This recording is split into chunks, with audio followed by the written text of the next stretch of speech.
So I just thought I'd share with you some of the measuring tips. I've measured out now on the fabric and just drawn it out with upholstery chalk. I have found this really useful. I really wish I'd just got a pencil because I think I'd have found that easier, but I never got round to it.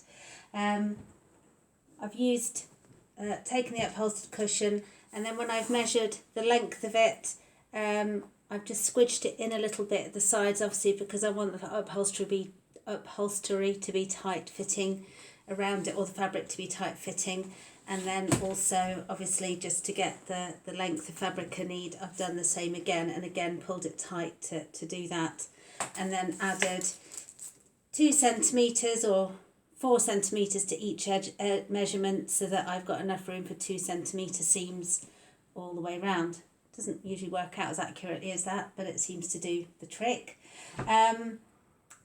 Things that have been really useful for measuring: a metre rule, absolutely great.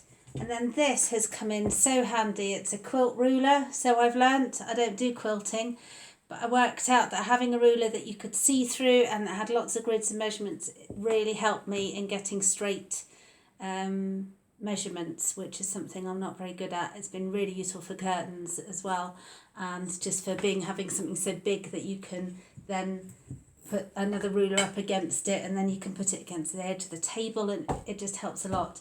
If you are looking for a quilting ruler, I had to spend a while getting one. I couldn't get it from a shop that was in centimetres because they all seem to be in inches, which isn't that helpful.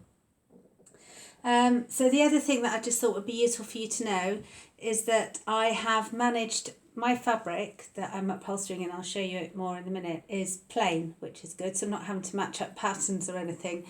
But I have tried to get the weave of the fabric in the same direction on all the seats, so that just in case there's a slight difference, it doesn't look like they're different fabrics. So on my fabric, there's a clear kind of edge to it, which I've used all along on all the cushions that I've done, so that I've known what direction that I wrap the cushion in.